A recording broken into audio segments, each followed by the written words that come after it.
What up, y'all? Today's video we're going to be going over how to replace the thermostat and housing on a 2015 Jeep Grand Cherokee with a 3.6 liter V6. My last video diagnosing overheating issues, I went over taking out the thermostat, eliminating any other issues that would be going on in the coolant system. But today we're going to be reinstalling it with an upgraded version of that, and we'll get right into it. Quick shout out to Plushy Airplane Carpet for their comment. We didn't go with the Mishimoto thermostat and housing like they mentioned in the comment. We ended up going with one from 1A Auto. This one is aluminum, but we'll bring this over to the car and start getting it in it. Before you start working on this, you want to start draining the coolant. There's a drain bolt on the driver's side. That white piece right there. You'll have to take the lower skid plate off on the bottom. I think it's a series of like 10 bolts around on the bottom. You'll take that off, drain the coolant, and then we'll work on getting this out.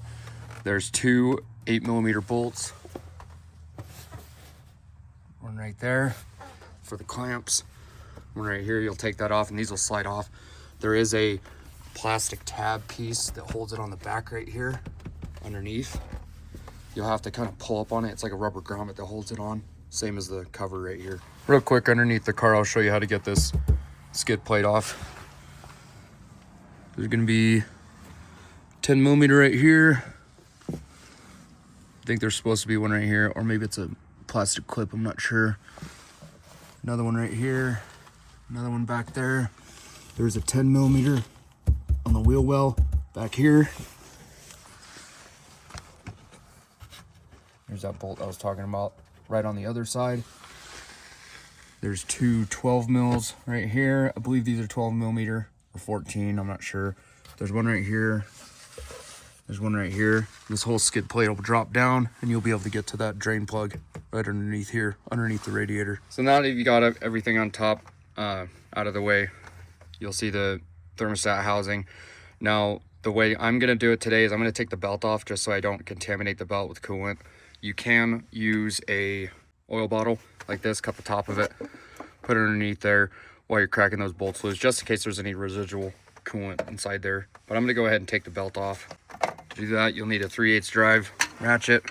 You get it right on the end right here on the tensioner. Pull it just like that, and then you pull the belt off the alternator just like that. Make sure you keep orientation of where the belt routed around the pulleys. So now with the belt out of the way, we'll start cracking these two 10mm bolts on the thermostat housing. There's one on top right here, one right below it.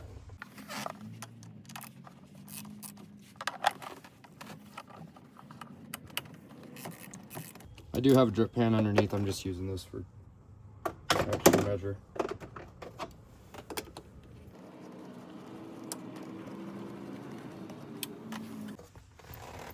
These two bolts are the same size, so don't worry about getting them mixed up on which mounting point they go to.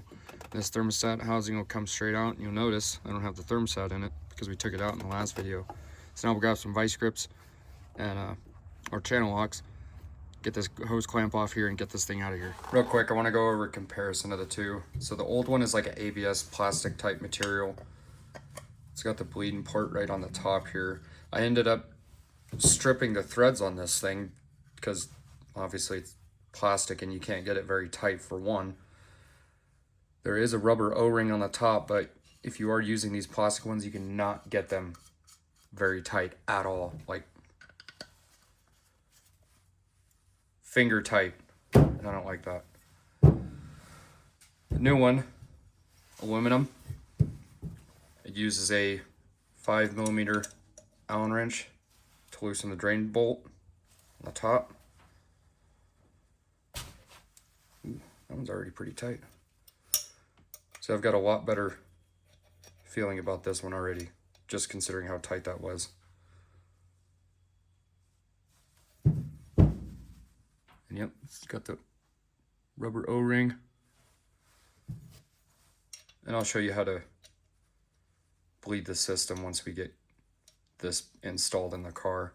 The plastic ones, as far as I can tell, everything that I've read, the plastic ones don't work as well as the aluminum ones, obviously, because it's plastic, so it's not holding the correct amount of heat. Aluminum ones are going to hold a lot better consistent heat, so then the thermostat can open and close as it should, like it's supposed to. But that was just a quick comparison I wanted to go over. We'll go and get ahead and get this new one installed, and we'll go ahead and clean this mating surface real quick.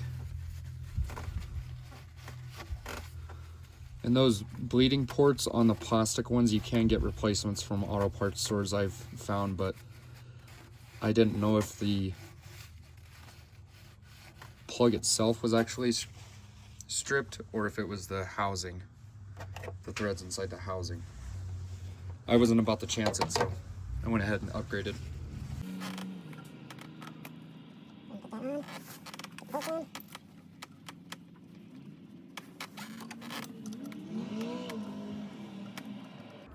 Yeah, just the fact that, you know, you've got something that's operated off of temperature to operate, to open and close. The fact that it's in a plastic housing, everything that I've read, it's not going to keep a proper temp.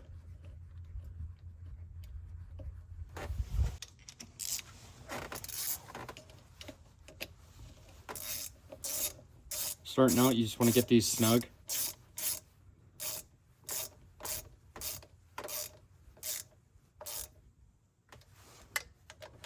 And you want to go up to the top one, tighten it, and kind of like in a cross pattern, just so you're tightening them, so they're getting tightened equally.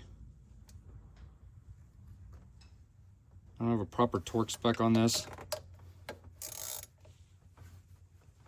But really what you want to do is just get it wrist tight, and that's plenty.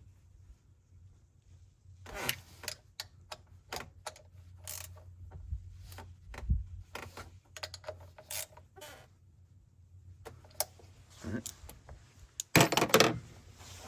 Put the hose back on here.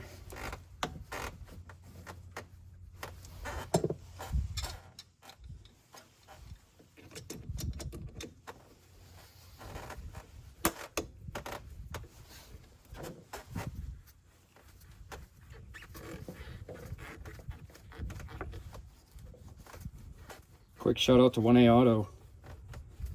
Been ordering parts from you guys for a while now. I think I'm overdue for a sticker.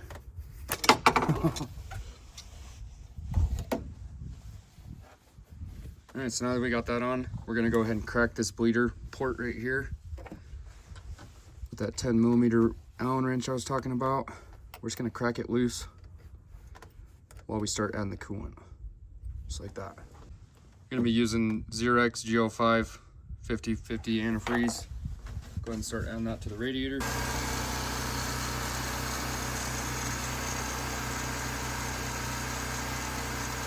So that last clip was a quick clip of me bleeding the coolant from this port right here. I had the generator going so it was loud, so you weren't able to hear anything, but pretty much what I was doing before I started the car, I was adding the coolant to the radiator, added some of it till it went to the top.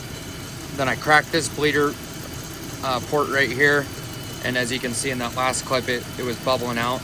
You want to keep adding it to the radiator and cracking that bleeder port right there till a steady stream of coolant comes out. After that, you can put your belt back on, start the engine with the radiator cap off, and then I do have a video out right now of better explaining how to bleed the coolant system on a car, but pretty much the top radiator hose is going to get hot first.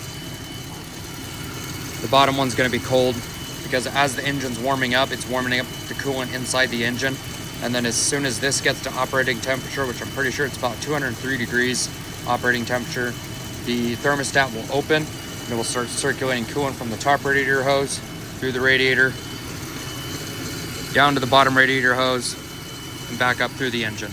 Now, when you do this, you want to have the heat in the cab on high and on the face setting, and have the fan all the way up, and you'll come out here and you'll watch the radiator for any bubbles coming out. Once you don't have any bubbles coming out, you can shut the car off, put the cap back on. And you may have to do that bleeding procedure multiple times. You know, putting the radiator cap back on, putting everything back together, starting the engine, letting it warm up, taking it around the block, like 15-minute drive, something like that.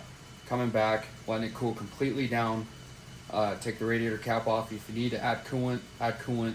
And then I would grab that, like I said, that 5mm Allen wrench, crack that bleeder port, make sure you get a steady stream of coolant. Now the main takeaway from this video is why to upgrade to the aluminum thermostat housing is the plastic ones don't retain heat like metal, and these are aluminum. So they're going to retain the heat a lot better. They're about the same price as thermostat housings you can get at like O'Reilly's, AutoZone, Napa, and stuff like that. You can get the aluminum ones at 1A Auto for about the same price as these plastic ones. So you're upgrading to a better quality thermostat housing for about the same price. And then the next video for this car will be replacing the serpentine belt and the serpentine belt tensioner, and most likely the idler. When I had the serpentine belt off, I did go ahead and inspect the tensioner and the idler. They sounded okay, but we're gonna go ahead and replace it here real soon, just as some preventative maintenance. Plus, once we know we have new tensioner, a new belt, a good quality belt, we'll know that the water pump is turning at the correct speed as RPMs increase and decrease as you're driving, because the pulley on the water pump is it's smooth on the pulley, so it rides on that flat part of the serpentine belt. So if your serpentine belt starts to get worn out, it's not going to turn that water pump as fast as it should as you're driving. But that'll do it for this video. Like and subscribe. I've got some more how-to videos out right now, and we'll be coming out with more in the future. But again, see you in the next one.